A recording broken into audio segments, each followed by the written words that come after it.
De trato amable y capacidad fuera de serie, nuestro invitado de hoy ha transitado por diversas áreas de la comunicación social y las relaciones públicas. Es licenciado en Ciencias y Técnicas de la Información por la Universidad Iberoamericana. Cuenta con un diplomado en Comunicación Social del Instituto Nacional de Administración Pública y diplomado en Comunicación Política de la UNAM. Su carrera la inició como asistente de cámaras en el Departamento de Cine y Televisión de la Presidencia de la República. Ingresó como reportero de la agencia de noticias Notimex y, continuando su camino periodístico, fue conductor comentarista de Noti 13 en Canal 13 Televisión. Asimismo, fue conductor titular del programa TV Expresión. También fue corresponsal de France Press en México y ha destacado como comentarista en radio, participando con Ricardo Rocha, Eduardo Ruiz Gili, Nino Canún y Enrique Castillo Pesado. En Canal 11 Televisión realizó la conducción del noticiero sabatino con Pablo Marentes y Cristina Rubiales, así como transmisiones especiales en cadena nacional con motivo del primer informe del presidente José López Portillo. En el sector turismo, ha sido delegado de la Secretaría de Turismo en Londres, Inglaterra y Nueva York, Estados Unidos. Asimismo, se desempeñó como director general de Comunicación Social de la propia Secretaría de Turismo en 2 ocasiones. Su vínculo con el sector aeroportuario lo ha llevado a ser director de Comunicación Social de Aeroméxico, de Aeropuertos y Servicios Auxiliares y gerente de Comunicación Social y Relaciones Públicas del Aeropuerto Internacional de Toluca. Hoy con nosotros, Servando González. Mi querido Servando González, me da muchísimo gusto saludarte este día y preguntarte, ¿y tú cómo estás? Mi querido Julio, es un honor estar platicando contigo y con tu excelente auditorio. Estoy muy bien, muy contento acá en Morelia, Michoacán, viviendo y sobreviviendo a la pandemia y disfrutando de los cambios tecnológicos que me ha tocado ser testigo desde hace más de 50 años en la comunicación, en lo que sé que tú eres un experto. Señor, al contrario, aquí sí debo de decir, mi querido Servando, que organigrama mata pócar. Eres un maestro tremendo. Me da mucho gusto conversar contigo. Agradezco que me tomes en sábado esta conversación. Además, sé que viajaste a Morelia justamente, pero no es otro el motivo que saludarte y conversar justamente de estos de más de 50 años de trayectoria, que tienes una trayectoria que te ha traído no solamente un tremendo éxito profesional, sino también te ha traído, observando, una cantidad muy importante de amigos que te apreciamos y queremos. Así que platícanos un poco de tus inicios, mi querido Servando. Ya sé que por ahí estos inicios datan desde Canal 8 y todo esto, pero vámonos un poquito más atrás, porque nuestra audiencia no sabe que, o probablemente no lo identifica hasta este momento, es que tu padre, el gran cineasta Servando González, pues un hombre muy prolífico en el cine nacional, que ya también platicaremos de él, y si tú me lo permites, iremos campechaneando la plática entre las anécdotas de tu papá, las películas de tu papá y también lo que has hecho tú. Pero platícame un poco de dónde viene tu espíritu por la comunicación. Bueno, pues yo prácticamente, mi querido Julio, nací en los estudios Churubusco, en los estudios de cine. Vivíamos a unas cuantas cuadras. Mi padre dedicó toda su vida al cine y ahí aprendí a manejar el automóvil, ahí disfrutamos de algunas compañías, de amigos, de novias, etcétera. Y conocí el medio artístico, el medio cinematográfico, me llamó mucho la atención. Mi idea era estudiar cine en Italia, donde ya tenía yo un lugar en Cinecittà. Apareció la posibilidad de estudiar en la Universidad Iberoamericana, la carrera que en aquellos años, en el 68, empezaba a ser popular, Ciencias y Técnicas de la Información, que ahora simplemente se llama Comunicación. Claro, ¿cómo no? Bueno, debemos de recordar efectivamente, conservando tu papá, gran cineasta, prolífico director, por cierto, amigo de los hermanos Bilbatúa, de Ángel y Demetrio Bilbatúa, pero una relación que hasta la fecha tú también fomentas, mantienes con el propio Demetrio, después de toda la vida de conocerse y trabajar juntos. Qué bueno que me lo recuerdas, mi querido Julio. Efectivamente, una relación casi de parientes. Ángel Bilbatoa era el mayor, entonces se identificó más con mi padre en un principio, y de hecho yo a los 15, 16 años, empecé a trabajar con él, ayudándole a cargar las cámaras, aquellas cámaras Arriflex, y manejando su automóvil, que se compró un Mustang, modelo, un Mustang, que para él era un caballo muy bronco, muy brioso, porque no podía controlarlo, ya es que eran muy potentes, y me decía, Servando, tú maneja el auto y yo voy contigo. Y entonces él estaba en la presidencia con el presidente Gustavo Díaz Ordaz, y yo le ayudaba a iluminar, a cargar los cables, y entonces ahí siempre me fui familiarizando más con la cuestión del cine y con las cámaras. Ahora, a tu papá debemos, y voy a dar paso a la historia de tu padre a manera también de homenaje un poquito, pero vamos a recordarlo, pues efectivamente, por su gran trabajo cinematográfico, película también muy famosa, Viento Negro, con David Reynoso, que era aquella cinta que trataba sobre un equipo de construcción de las vías de tren que elaboraba en el área del desierto de Altar, en Sonora. No sé si haya sido la cinta más reconocida o más taquillera de tu papá, no lo sé. Sí, desde luego, mi querido Julio. ¿Qué recuerdas tú de eso, mi querido Mira, Servando? te voy a platicar porque estoy muy orgulloso de mi padre, aunque se supone que más adelante platicaremos, como dices tú, campechaneando, porque él me motivó a ser un comunicador, desde luego, y tenía un gran talento, la verdad, desde muy pequeñito le gustaba ir al cine, disfrutaba a los 6, 7, 8 años irse al cine con sus compañeritos de ahí de la colonia donde vivían, Cine Teresa, y así aprendió mucho de cine. Su hermana mayor se casó con Miguel M. Delgado, que era el descubridor de Cantinflas. Entonces, a través de esa relación, mis tías, que todas eran unas señoras muy guapas, muy bonitas, entraron al cine en diferentes posiciones, sobre todo en la actuación.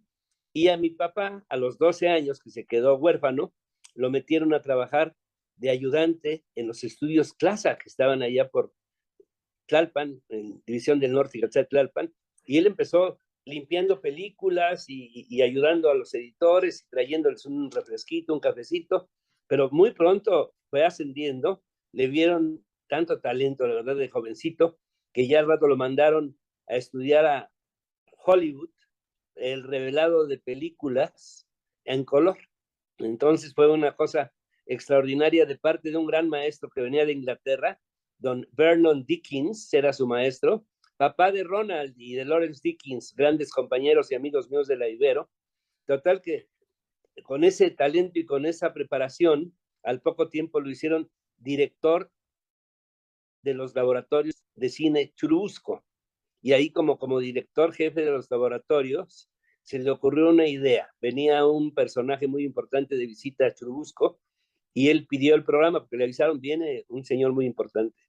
Y dijo, él, denme el programa, y filmó todo lo que iba a ver este señor. Todo lo filmó anticipadamente, hizo un pequeño documentalito y nada más cuando llegó él, lo filmaron bajándose del auto, entrando hacia los estudios, y eso lo reveló de inmediato, lo pegaron, y después de un recorrido que hizo este personaje por los estudios, se lo proyectaron en la sala de proyección. Estoy hablando de los años de 1946, por ahí así, y le presentan este pequeñísimo documental.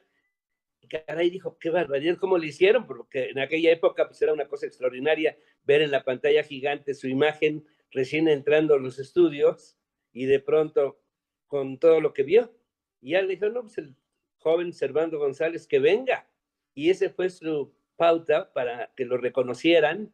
Lo metieron a todo lo que eran las campañas del partido en el poder en aquella época, que era desde luego el PRI, y con un oficial mayor de ese partido, el que encabezaba el general Sánchez Taboada, y el oficial mayor era Luis Echeverría Álvarez, que acaba de morir hace poco.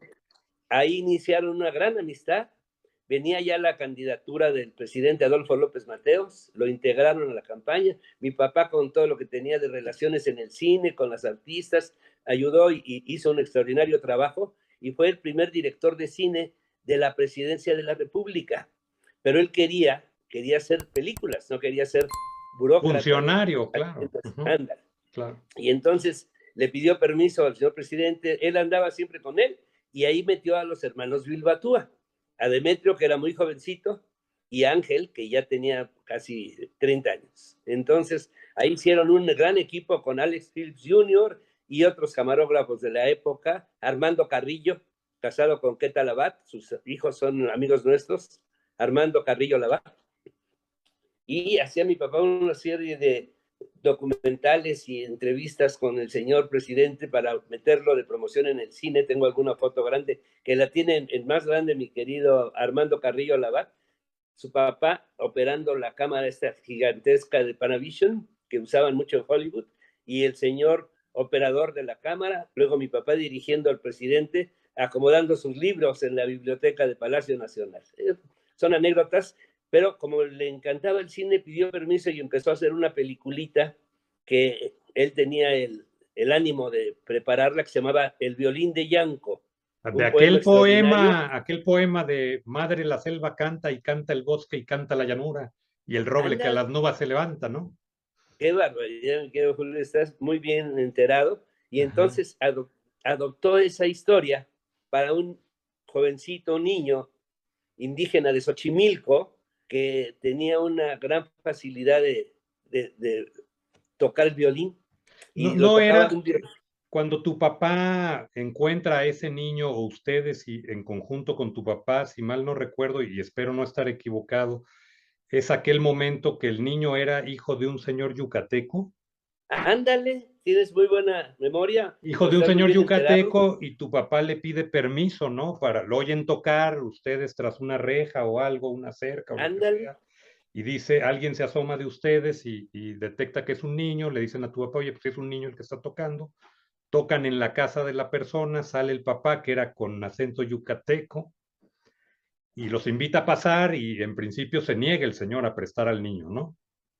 Sí, correcto. Y entonces, esa historia la platicó mi papá también en una entrevista que le hizo muy larga, la última antes de su fallecimiento, que fue en el 2008. De ahí viene mi documentación de ese momento.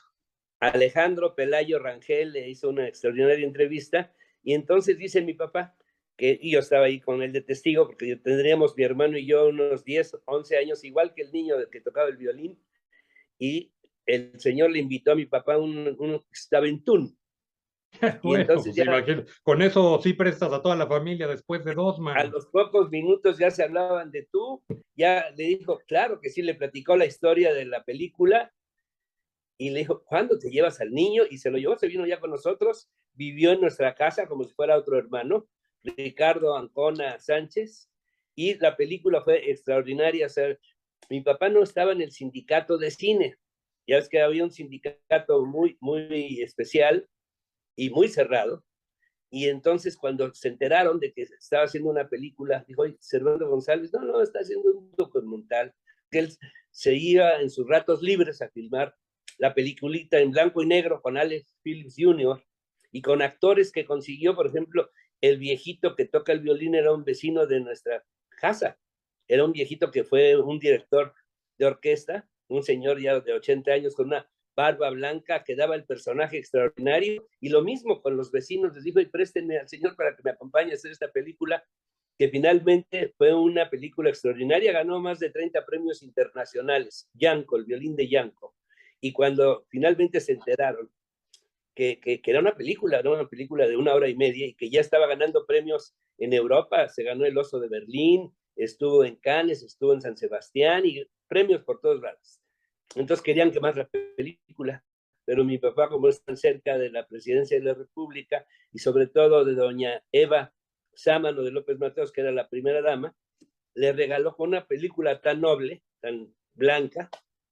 La película se la regaló a la primera dama como para beneficio del Instituto Nacional de Protección a la Infancia, el INPI. Y la señora quedó muy agradecida y dijo, vamos a hacer un estreno de esta película en cada una de las entidades de la República.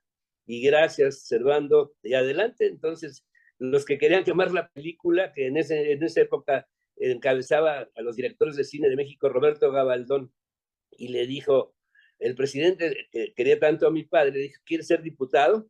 Mi papá dijo, no, yo no soy político, y se le ocurrió la idea de cambiar esa diputación a Roberto Gabaldón, ofrecérsela, y que él aceptara, pero que lo dejaran ya entrar al sindicato de directores de cine. Y así fue, y ya después hizo su película, que fue muy exitosa, Viento Negro en otro sentido, fue una película que se estrenó en el cine Roble, y ahí sí yo lo acompañaba casi todos los días a ver cómo estaba la afluencia. Había cola para entrar, Julio. Bueno, es que De boca en boca se corrió. Viento Negro era con David Reynoso.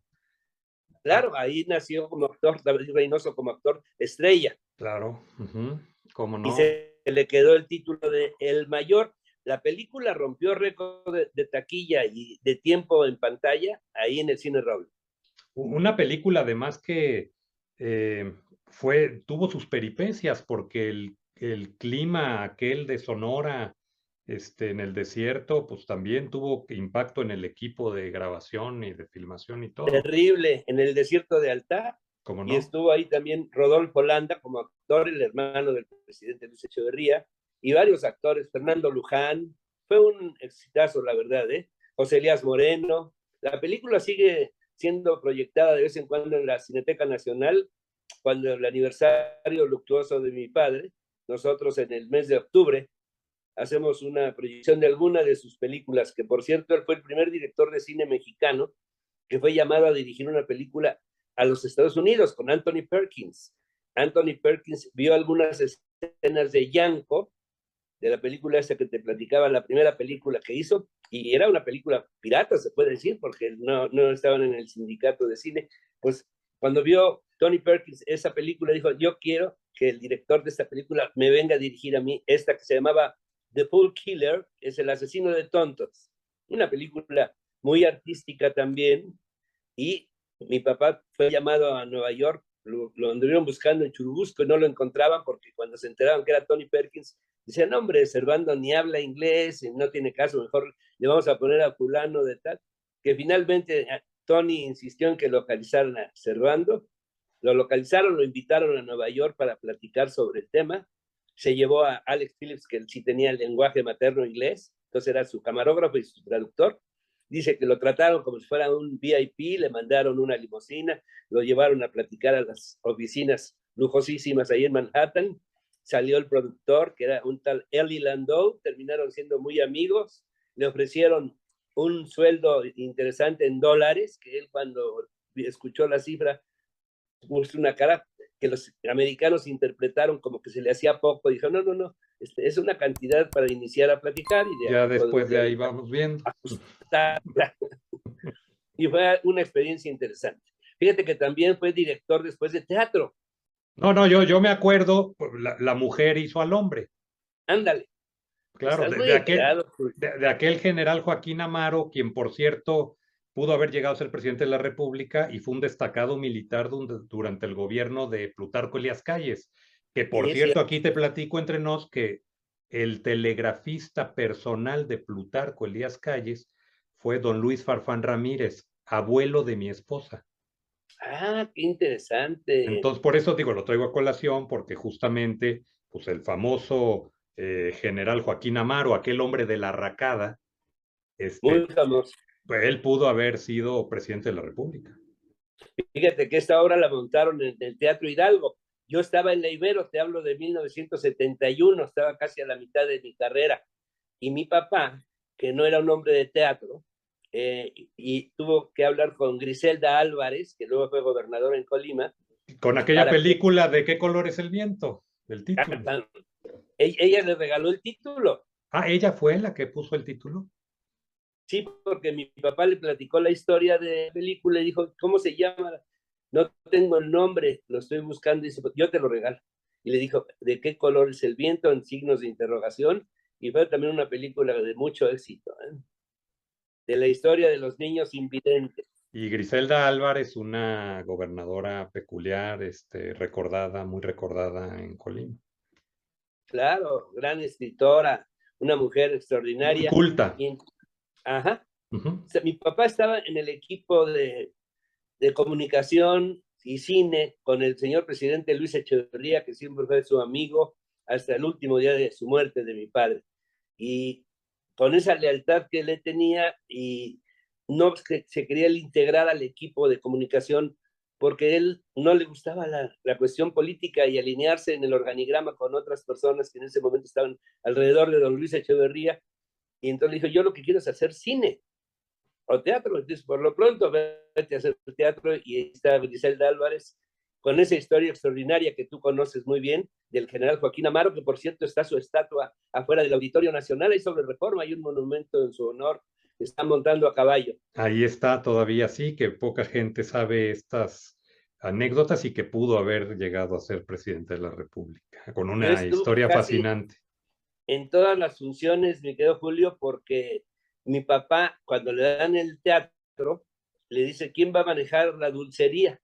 sea, caray, pues no, es que parte de un empresario teatral es que se encargue de la cafetería y dulcería. Entonces se le ocurrió llamarme, me dijo, Servando, te encargas tú de la dulcería. Me llevé al ballet parking de ahí de la Ibero y me encargué de la dulcería. La verdad, fue una experiencia maravillosa porque eso me obligaba a estar casi todas las funciones pendiente de la obra y de mi negocio, que fue un súper negocio porque dejaba mucho dinero, la verdad, para lo que yo tenía en esa época de la Ibero, y fue una experiencia muy, muy bonita estar cerca de mi padre. Platícame, Servando, ahora sí vamos sobre ti, sobre tu carrera, tu trayectoria. Es fascinante, desde luego, y honramos la memoria de tu padre. Esa historia es padrísima. Hay 10,000 anécdotas que se podrían contar. Pero vamos ahora a tu chamba, sales de la Ibero, y uno de los primeros reportajes que haces tú es en Baja California Sur sobre las ballenas, justamente para el noticiario En Punto con Juan Ruiz Gili. ¿Ese fue tu primer trabajo profesional ya en tele? Qué barbaridad, mi querido Julio, me tienes impresionado porque estás enterado de todo. Estaba yo en la Ibero y mi padre, bueno, estaba cerca y es que está muy ligado, como tú te puedes dar cuenta, mi trabajo, mi estudio con la carrera de mi papá. Y el papá de Juan Ruiz Gili era un doctor muy famoso, el doctor Fidel Ruiz Moreno, que estaba muy cerca también del presidente López Mateos, y en algún momento le pidió a mi papá que por favor aconsejara a su hijo Juan Ruiz Gili, que le encantaba el cine y que quería ser director de cine. Entonces mi padre fue invitado a dar una conferencia a la Ibero cuando yo estaba iniciando la carrera y Juan ya estaba a la mitad, casi por terminar, y ya era famoso, ya tenía el brazo derecho de Jacobo Zabludowski, una gran responsabilidad en el diario Nescafé en las mañanas con Jacobo, y nuevamente estamos ligados a la comunicación. Entonces, cuando viene mi padre a dar la conferencia, Juan le dice, Servando, yo soy Juan Ruiz Gili, te acompaño, sí, quiero ser director de cine, quiero aprender, vente mañana mismo a Churubusco, vente conservando, y ahí hacemos las pruebas correspondientes. Entonces le enseñó todo lo que era iluminación, sonido, edición, y yo acompañando a Juan. Ahí nos hicimos cuates y me dijo, viene un noticiero nuevo, le dieron una gran oportunidad de conducir el noticiero En Punto en la competencia de Televisa, que en ese momento era Televisión Independiente de México, Canal 8, y me invita a trabajar. En esa época el nombre de Servando González sonaba mucho por sus películas que estaban en pantalla y me dice, tú te vas a hacer reportajes especiales y el primero que quiero que hagas es el de las ballenas en Baja California. Entonces a mí también por el nombre se me abrían las puertas, hablaba yo y decía que me presten un avión para hacer algunas escenas de las ballenas desde el aire y total me dieron muchas facilidades, se hizo el reportaje, pasó al aire, tuvo un exitazo. Y Juan decía, pues ahora tenemos a Servando González con un reportaje desde Baja California, pues el nombre ya sonaba por mi papá, ¿verdad? Y así empecé. Al poco tiempo, ese noticiero que producía Notimex y Tim se separan y entonces yo me quedo colgado de la brocha y yo no sabía que mi sueldo me lo pagaba Notimex. Entonces me dicen, si quieres seguir trabajando con nosotros, pues te vienes a Notimex y vas a tener que cumplir como reportero con tus fuentes. Ándale. Entonces yo ya estaba por terminar la carrera y estaba muy entusiasmado con los medios de comunicación activamente, como era Canal 8 y ahora Notimex. Ahí conocí a grandes amigos, empezando por Lolita Ayala y Roberto Femat, Jaime Alejo Castillo, muchos buenos, Lourdes Guerrero.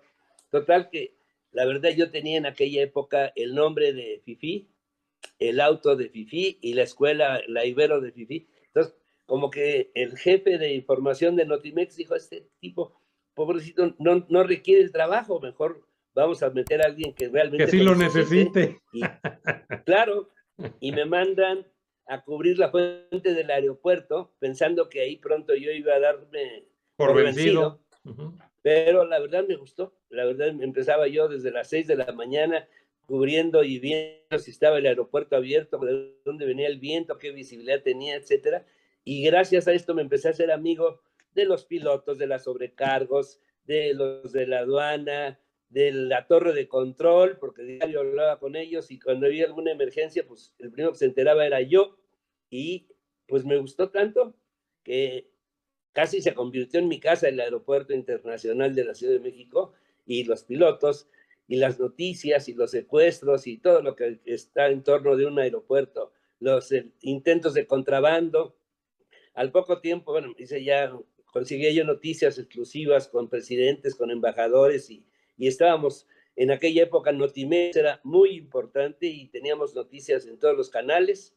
Luego ya, como no me pudieron correr, pues me dieron más oportunidades, me nombraron el reportero especial de las Fuerzas Armadas. Ahí estuve con la Defensa Nacional y la Armada de México, viajé en varios barcos de la Armada, a las islas de Revillagigedo, a las islas Holbox, a la isla del Tiburón. Hicimos un reportaje ahí muy interesante Bueno, precisamente de con la isla Oscar del Cadena. Tiburón, yo recuerdo esa anécdota contada por Oscar Cadena, donde los despiertan el Estado Mayor a cada uno en su casa, a Oscar Cadena y a ti. Resulta que el presidente de la República, Luis Echeverría, había hecho un vuelo en el cual Mario Moya Palencia, secretario de Gobernación, viajaba con él. Y en algún momento, pasando sobre la isla de Tiburón, detectan la isla, el presidente la detecta y pregunta a los de la comitiva que qué era esa isla y qué había ahí. Nadie le supo contestar. Y don Mario Moya Palencia, que era un hombre pues, bastante intrépido y entendía bien la política y la comunicación, pues manda al Estado Mayor Presidencial por ti y por Oscar Cadena, entiendo en la madrugada o a altas horas de la noche, Sí, a la casa de cada uno de ustedes, y resulta que los mandan a hacer un reportaje que, si mal no recuerdo, estuvo editado, pegado, revelado y terminado en 24 horas, ¿no? sí, lo hicimos muy rápido con los hermanos Castillero, que eran nuestros camarógrafos, y la verdad fue otra experiencia muy interesante, y esa se le quedó muy grabada a Oscar Cadena, gran amigo, que en paz descanse. Luego también fuimos a las Islas Marías a hacer un Marías, claro, reportaje de cómo vivían. te iba a preguntar de eso. ¿Qué recuerdo Sí, tienes de las Islas Marías de ese tiempo? pues el padre Trampitas, las celdas, cómo estaban, una cuestión interesantísima. Ahí sí tuvimos que volar, fuimos en un avión especial con la Secretaría de Gobernación, también todo era inmediato, era otra época y otro momento, y estos reportajes se quedaron todos ahí en Notimex. A mí también me tocó ya como reportero especial, y quiero hacer un homenaje a un gran director de la agencia Notimex, que era Horacio Estavillo Laguna. Él me tuvo toda la confianza.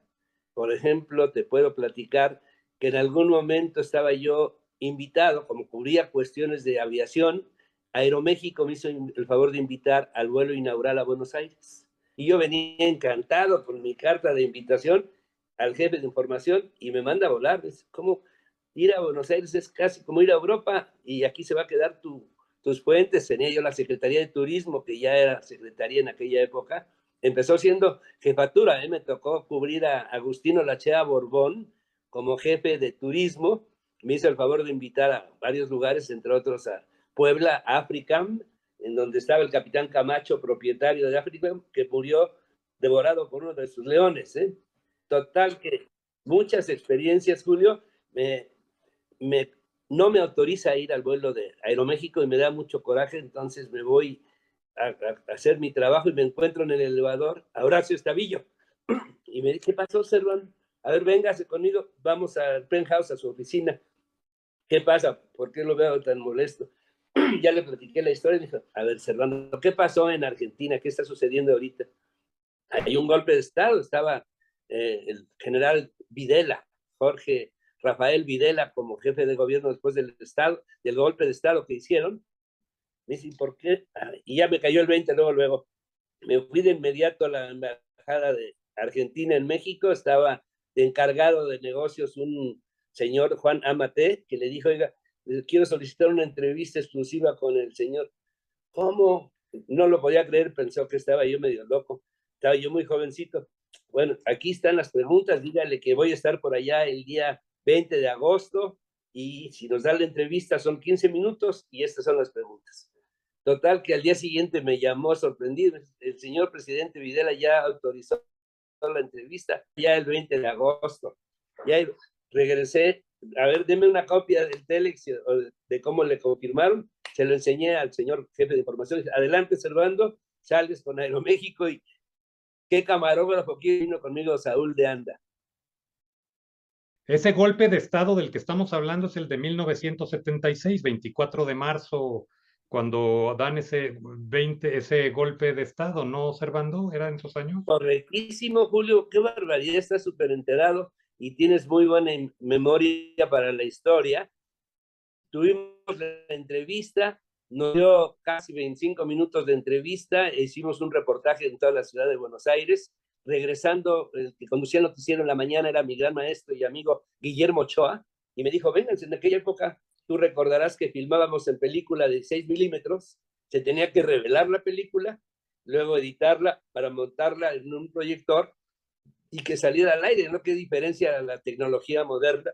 Y me pidió a Guillermo Ochoa que fuera al estudio para que le platicara un poco de cómo había visto la situación en Buenos Aires. La inflación era terrible, los medicamentos y los diferentes artículos estaban etiquetados una y otra vez, el precio aumentaba a pasos agigantados, ¿no? Pero fue una experiencia muy, muy bonita. Bueno, de hecho, Guillermo Ochoa está emplazado a participar en este programa. Como tú sabes, Oscar Cadena sí lo hizo. Aquí tenemos dentro de los más de 160 programas que tenemos aquí, está el de Oscar Cadena y luego le hice un homenaje póstumo. A Oscar yo lo quise también mucho, fue gran amigo. Y don Guillermo Ochoa, mi querido Memo, tenemos ahí muchas anécdotas también de coberturas de viajes presidenciales justamente, entre otras Tu cosas. paso, Memo Ochoa. Y paso, oye, pero cuéntame, a mí algo que me llama la atención y si mal no recuerdo, a ti te toca cubrir los sepelios de los guerrilleros, pues Genaro Vázquez y Lucio Cabañas, ¿no? ¿No te tocó a ti? Sí me tocó, es por la confianza que me tuvo desde luego el señor Horacio Estavillo, y traíamos ya en esa época unos radioteléfonos en el automóvil. Entonces, si había alguna emergencia, te llamaban de la central, yo era R1, habíamos varios reporteros, y R2, R3, y R1, repórtese que total, el día que murió, el primero fue Genaro Vázquez, y me dijeron, váyase al aeropuerto y van a rentar un avión. Por cierto, que mi hermano Ángel González, que es un año menor que yo, que vive en Toronto, en Canadá, y él es más bien gente de cine, pero en aquella época él era el fotógrafo oficial de Notimex.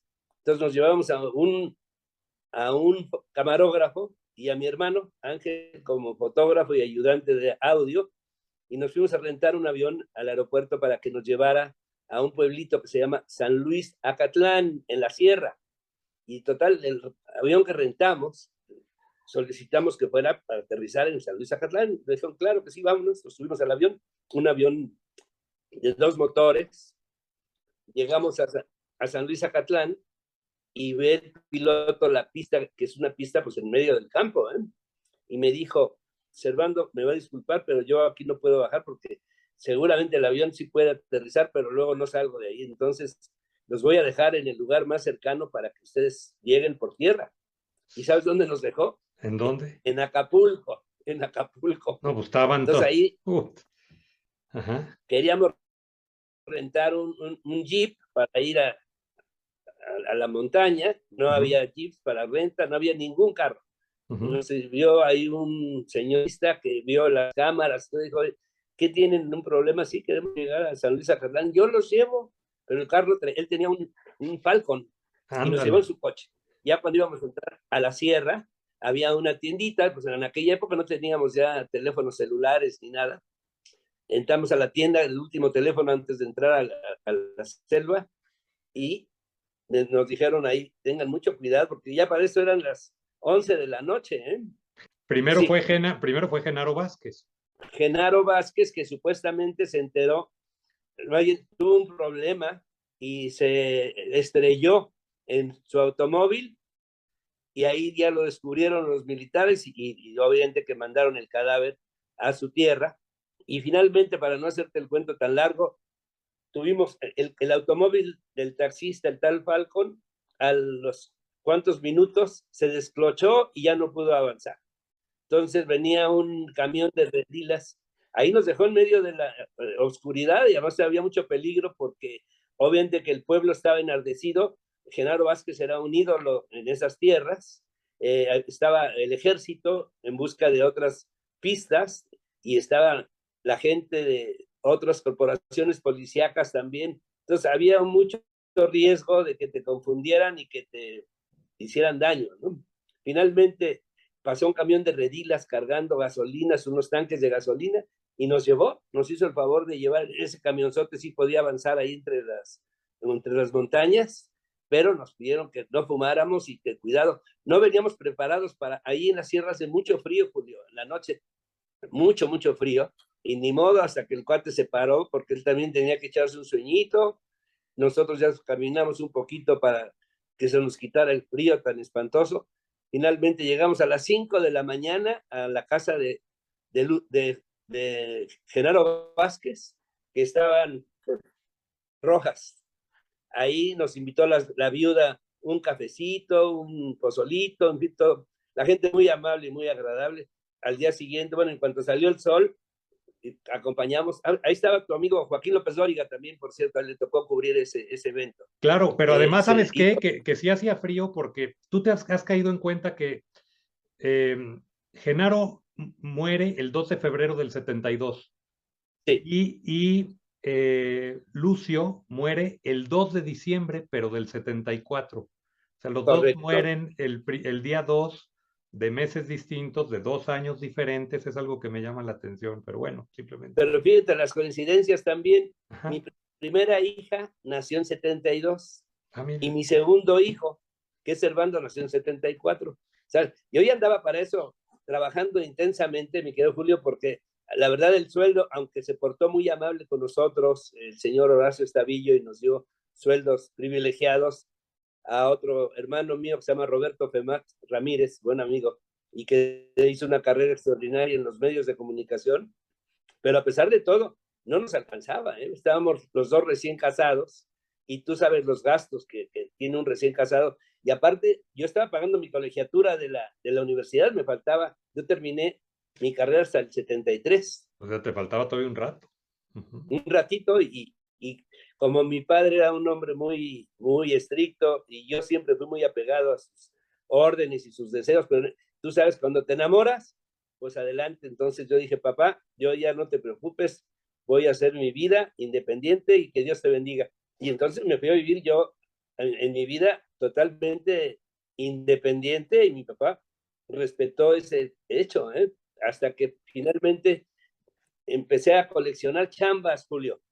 Y después de Notimex, tuve otras responsabilidades y otros ingresos, como por ejemplo, corresponsal de la agencia francesa de noticias France Press, y ahí me pagaban por nota, todo con la autorización del jefe, del director de Notimex. Sí, Servando, adelante, pero pase las notas importantes primero a Notimex y luego a la agencia francesa.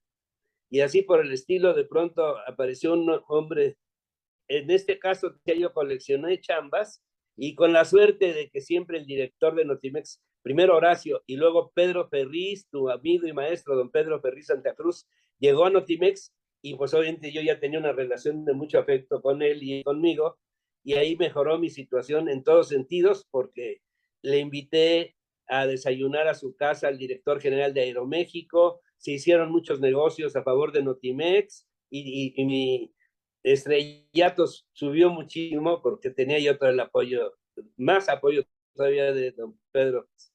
Y finalmente, ya para no cansarte, me contrata Enrique Jackson Ramírez, estaba como director del Comité Nacional Mixto de Protección al Salario, un programa que se hacía ahí con el Congreso del Trabajo, un programa diario, que pasaba en todos los canales en tiempos oficiales, y primero me contratan de reportero, pero me pagaban muy bien, yo ganaba ya más que Notimex, y con el permiso de mi jefe, pues me escapaba en mis tiempos libres y hacíamos reportajes a favor de los trabajadores, siempre a favor de los trabajadores, y a veces era un poquito complicado. Hablamos de todos los trabajadores que te puedas imaginar, desde los médicos, las enfermeras, las trabajadoras sexuales, Los Trabajadores del Circo, 500 programas de media hora, primero como reportero, ahí sustituí a Virgilio Caballero, que en paz descanse. Virgilio Caballero era el reportero, salió él y entré yo. Y la conductora, bueno, finalmente me hicieron conductor y le cambiaron el nombre, le pusieron Expresión, y ahí estaba yo muy contento en mis ratos libres, pero no tenía yo tiempo de dormir unas cuantas horas porque ya ves todas las responsabilidades que me habían dado. Al llegar don Pedro, en el canal 13 estaba la directora María del Carmen Millán, una escritora, que le pidió a don Pedro que mandara a uno de sus reporteros que quería que el noticiero nocturno, que era el principal del Noti 13, tuviera un conductor que fuera un periodista. Y dijo, no, no lo dudó, se va para allá Servando González. Me fui y estuve conduciendo los noticieros de la noche de Canal 13 durante un buen ratito. Mi amigo que su vida, no sé si está, Emilio Trinidad, en este caso es Ángel Trinidad Ferreira, le platica a su hijo las anécdotas y en una de esas él le platica que en el Canal 13, aquí él escribe que estaba conduciendo los noticieros Servando González. Ah, Y sí, ahí entonces está para mí fue un subrayado. orgullo, pero Ajá. fíjate nada más, tenía yo tantas responsabilidades, te hablo ya en este caso de 5 chambas, ¿no? La principal era Notimex, el Canal 13, el Congreso del Trabajo, France Press, y en mis ratos libres hacía unos documentales con el equipo que me hacía el favor de prestar mi papá y con los camarógrafos profesionales, un poco imitando a los documentales que hace el genial, que es un verdadero genio, Demetrio Bilbatúa, un gran amigo. Hay una cosa que no quiero dejar de comentar antes de concluir esta conversación, que espero sea una de tantas que disfruto tanto a manera personal contigo, pero que hoy tenemos la oportunidad de hacerla pública. Es tu paso por el Canal 11 con Pablo Marentes. Ah, qué bueno que me lo recuerdas. Fíjate que sí, con Pablo Marentes tengo una gran amistad, lo admiro, es mi maestro, y en esa época estaba yo en Notimex, también nos acercamos, me dijo, Servando, ¿te quieres integrar al equipo de Canal 11? Dije, claro que sí, yo admiro y quiero mucho ese canal y al Politécnico. Pues vente con nosotros, tenemos un noticiero sabatino todos los sábados, que se va a llamar Así fue la semana, y entonces estaba Pablo Marentes conduciendo con Cristina Rubiales, y fue otra experiencia. Conservo todavía mi credencial del Canal 11 y parte de mi corazón está en ese canal, que sé que tú lo quieres mucho y que el canal te debe mucho porque fuiste un gran director durante 8 años. 8 años, sí, sí. Muchas Qué gracias. Sí. barbaridad, Julio. Pues esta es mi trayectoria como comunicador, como reportero. Era reportero, estuve en muchos accidentes también aéreos, muchos Sí, el accidentes de en la Puerto aviación, hubo Vallarta, ¿te terrible. acuerdas? Eso fue terrible, y también estuve con Joaquín López Dóriga, tuvimos esa experiencia, y también estuve en terremotos en Guatemala y en inundaciones del huracán Fifi en Honduras. Entonces son muchas experiencias también agradables en Suiza, que me tocó convivir con Demetrio Bilbatúa y con el gran secretario de Turismo, que era empresario Julio Hirschfeld Almada. Entonces son muchas experiencias que podemos compartir, y ya luego viene mi carrera como comunicador, que me nombran director de comunicación de aeropuertos, luego de Aeroméxico, luego de Sectur, Sectur, luego me dos mandan veces el Sectur, ¿no? Uh-huh. 2 veces director general de comunicación, y finalmente me voy a vivir a Inglaterra como director de las oficinas a raíz de que fallece don Miguel Alemán Valdés. El presidente Miguel Alemán había sido el director de por vida de ese Consejo Nacional de Turismo, y el señor presidente Miguel de la Madrid le ordena al secretario de Turismo, Antonio Enrique Sabiña, que se encargue de todo y que unifique toda la promoción de turismo en México y en el extranjero a través de la Secretaría de Turismo. Bueno, Servando, pues la verdad es que es un placer siempre conversar contigo. La verdad que tienes siempre mi admiración. Eres un hombre que sabe no nada más hacer amigos, sabe cultivarlos, sabe quererlos, apreciarlos. Y has sido siempre muy generoso con tu conocimiento, con tus relaciones para con todos nosotros. Así que para mí era importante hacer esta conversación pública, reconocer tus 50 años o más años de trayectoria profesional. Estoy muy contento de los homenajes que te han realizado, son muy merecidos. y pues me da mucho gusto poder quedarme con este testimonio de tu trayectoria de vida. Te agradezco muchísimo, mi querido Servando. No, mi querido Julio, yo te quiero felicitar, porque eres un hombre muy enterado, has tenido unas entrevistas aquí extraordinarias. Gracias por ponerme en la lista de los personajes que tú tanto quieres. Y desde luego, por ejemplo, Ricardo Oms fue mi compañero de la universidad. Nos sentábamos casi uno junto al otro. Y un homenaje a un gran amigo que fue mi padrino como trabajador de comunicador social en el gobierno, que fue el embajador Enrique Loaesa Tobar. Fue director de aeropuertos y director de Aeroméxico, un gran embajador. Estuvo en California, el primer hombre que fue cónsul de 3 ciudades importantes de California. Estuvo de embajador en Suiza, en Venezuela, en la República Dominicana. Enrique Loaesa Tobar, que en paz descanse, hace 2 años que se nos adelantó. Señor, pues te dejo, mi querido Servando, te dejo enviándote un abrazo hasta Morelia, muy afectuoso y agradeciéndote enormemente que te hayas tomado el tiempo. Sé que tienes un compromiso familiar el día de hoy. Disfrútenlo mucho y gracias por dedicarme este espacio. Julio, felicidades y que sigas triunfando. ¿En qué etapa vas ya de estas extraordinarias entrevistas? Pues mira, ya va, esta es la temporada 13, cada una consta de 13 programas, entonces ya estamos casi llegando a 170 programas. Qué barbaridad, extraordinario. Te felicito y que sigas triunfando, Julio. Muchas gracias, Servando. Nos hemos de ver muy pronto y te agradezco mucho. Un abrazo con mucho cariño desde Morelia, Michoacán. Gracias, señor. Bye. Igualmente, un abrazote. Muy buen día. Gracias. Estamos pendientes.